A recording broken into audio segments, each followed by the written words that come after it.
Okay, we're going to start talking about how you make financial decisions and the thoughts that go into making financial decisions in your life each day. We're going to discuss how your different things, your needs, your values, and your wants will affect how you make decisions. Okay, so what contributes to the decisions you make? Guys, your financial decisions are influenced greatly by your values, your needs, and your wants. And we all have all three of these, and you may or may not have considered what those are and what falls into each of those categories. So a value is a fundamental belief or practice about what is desirable, worthwhile, and important to an individual. You all have values. Do you know what you value?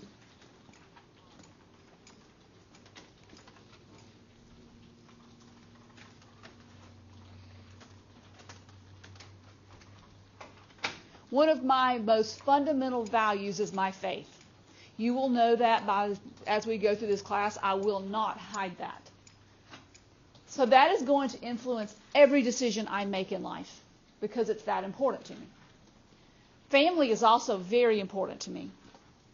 That will influence my decisions greatly. The fact that I care greatly about you all and how well you're doing in life in general will influence my values in my classes. So those are some of my values. Do you know what you value? I've got more, don't worry. There's a lot out there. Everybody has them.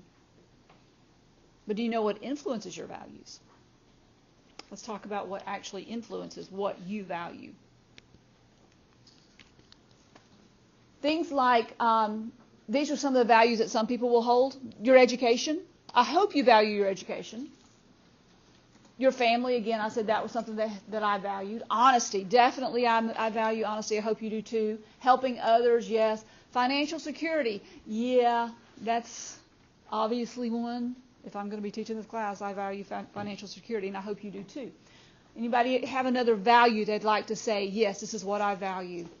Anybody got some ideas? Think about it. You've got values. So what influences your values? Your family. And it can have all kinds of different influences. Not all families influence the same way. Some are really good influences and that you want to be just like your family and you want to spend time with your family. And some people, it's not a good situation. And they're like, this is the values that I have from my family are to be something different. That can happen. Your friends and your peers, are you ready for whoever you're hanging out with to be influencing your values? You need to think about that. Your teachers, do we as teachers influence you in your values?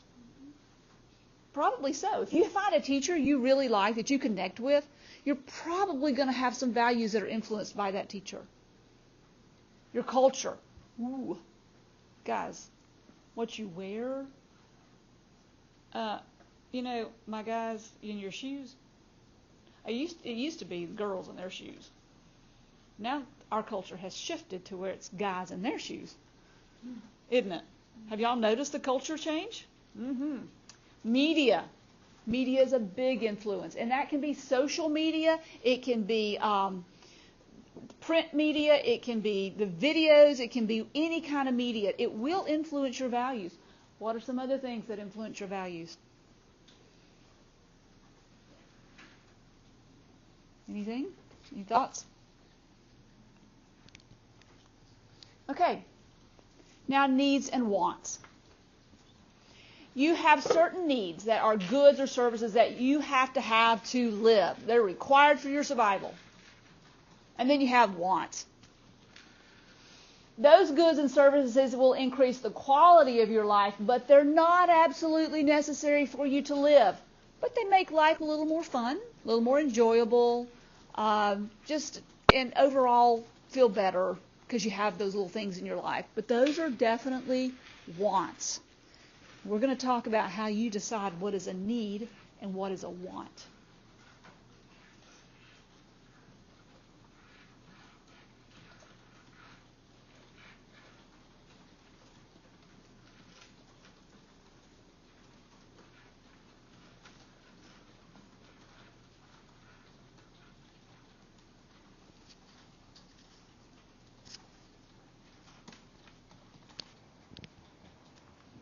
Okay. So we're going to think about different perceptions of needs versus wants. And it's going to depend on your personal values. So this is a little game we're going to play in class, and I want you to really think about which direction you would go. And if you're in my face-to-face class, you're actually going to move that direction. If you're doing the online version, you're going to just consider which way you would go. So I need everyone to stand up in here. I'm going to read out a particular thing, and you're going to decide if it's a need to my left or if it's a want, and you'd move to the right. Are you ready? Here we go. Name brand clothing. You need name brand clothing. No, I'm not talking about just clothes. I'm talking about the name brand stuff. If you need it, you're over here on the left. Think about it if you're listening to the video. Okay? So everybody in the face-to-face class decided to stay over here. So you're thinking you could live without name brand clothing. You'd be all right. Okay. What about a daily soda or coffee beverage? Now let's start out with a daily soda or coffee beverage from someplace like a convenience store or Starbucks. Do you need that? Or is that just a want? All right, how about one from your house? Like I fix my coffee every morning at home. Okay. So the face-to-face class says it's just a want, that you could live without it. Okay? A personal automobile. Do you feel that that is a need or is that a want to have a personal automobile? Okay, we've shifted all the way to the left-hand side of the room. Everybody feels like that is an absolute need. Well, it becomes a need more if it's getting you back and forth to a job, for sure. Now, if it's just getting you back and forth to school, well, probably you could ride the bus. But when you get ready to do your job, because of the fact that in our society, jobs are not normally right down the road, or we're not working right out in our backyard nearly as much as people used to, it becomes more of a need. Now, does it have to be a really fancy, expensive car? Or does it just need to be a car that will get you there? Okay, if you need the expensive car, really nice, stay on the left. If it's just a car that any kind of car will work, and a want would be a nice car, go over here to the left. So if you really want the nice car, but you don't have to have it, come over here, to the right. If you really want the nice car, but you don't have to have it, you're over here on the right-hand side. If you need that nice car, because it's just a part of who you are, you can stay over here. You need the nice car, Jared? Is it really a need? You think so? Okay. Downloading music, and this is going to also include streaming music like a Spotify and those services and all. If you really, really, really need to have your music, you can't survive without it, come over here to the left. If it's just a want, because it just makes life better to have music, you can be over here on the right.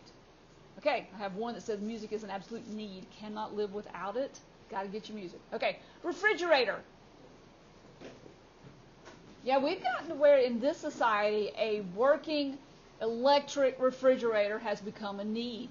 Whereas for a long time you just had to have something in which to hold a big chunk of ice to keep your stuff cool, or you dug a hole in the earth and put your stuff down in a hole to keep it cool.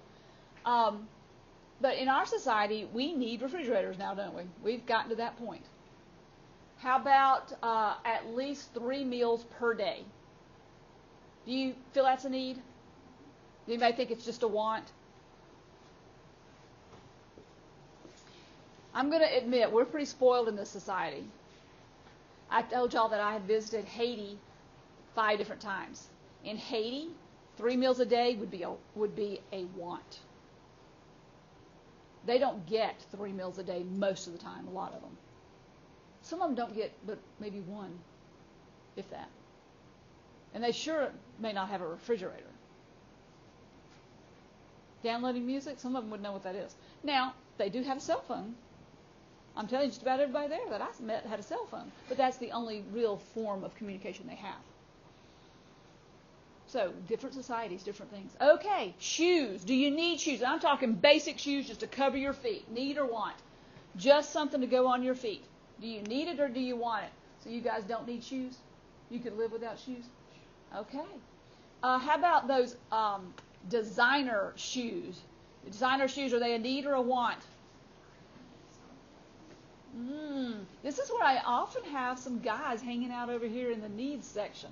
And that's just, maybe we're trending back the other way because those, the kicks were important. And y'all had tons of them, some of them. All right. Watching or participating in athletic events. Watching and or participating in athletic events. It's a need. You have to have it. It is that important to your life. All right, I got a few of you jumping on the left-hand side over here, but most of you it's a want.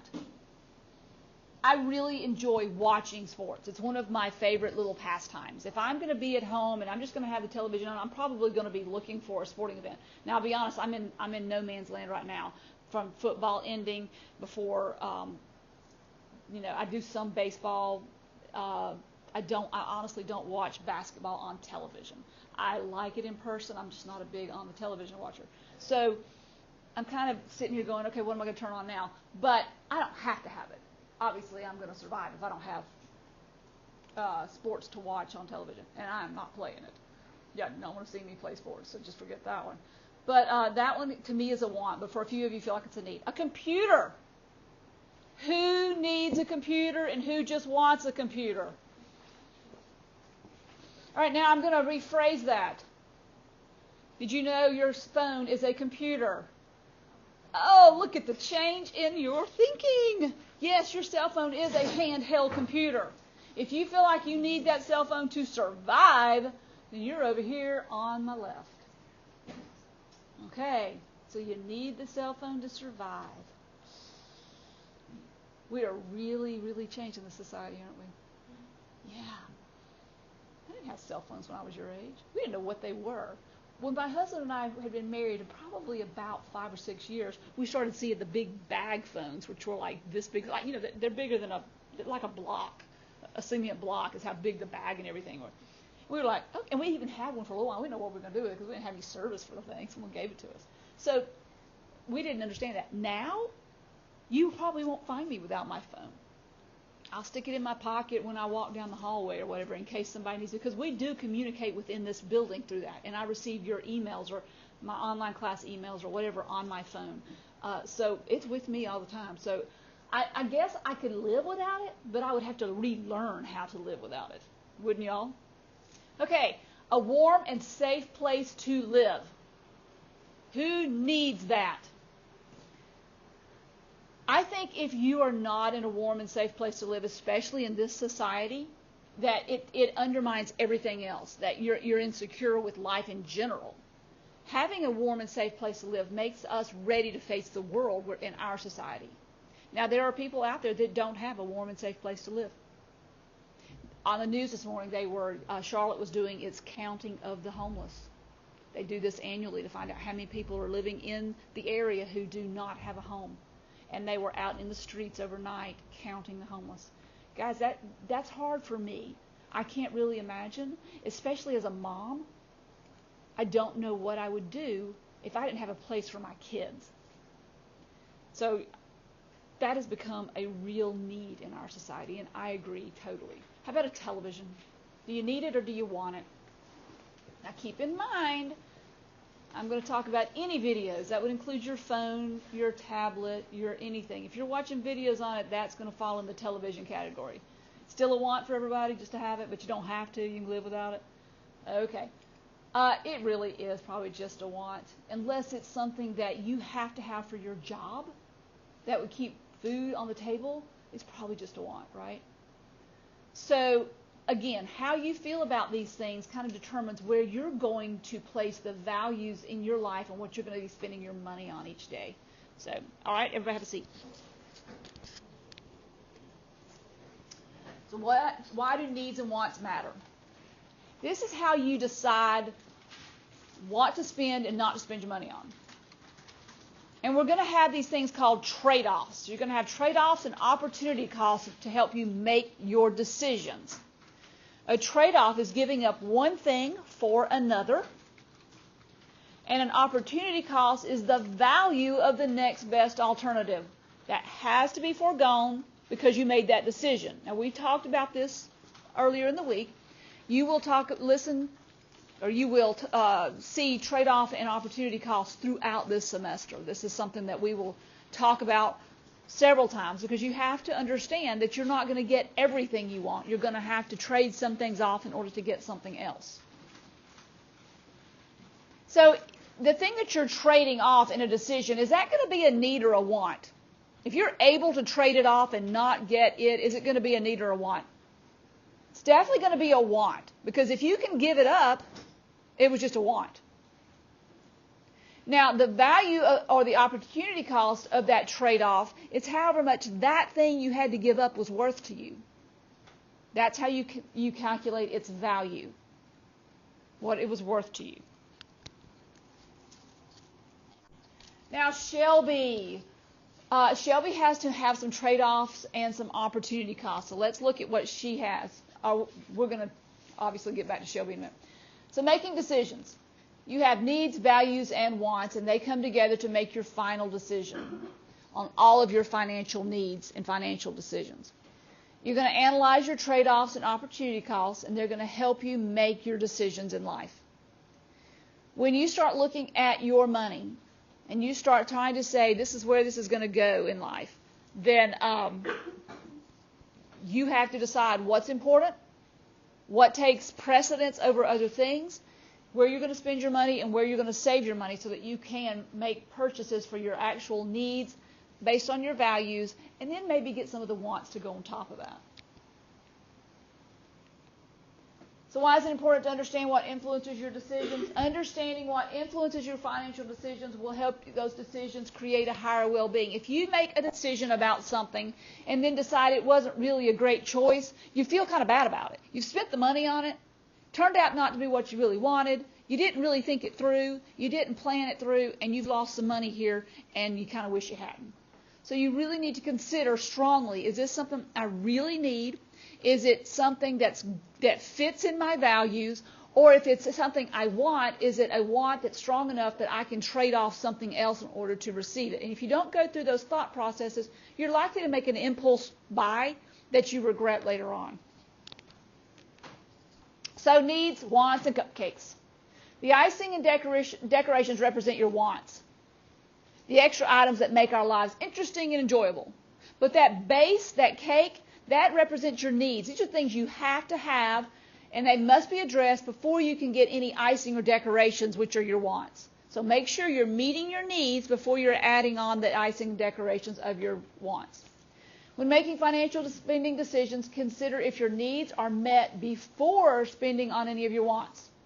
What you determine to be a need versus a want will depend on your personal values, just like your preferences for a different type of cupcake, because we are all different and we all have different wants, needs, and cupcake choices. Okay.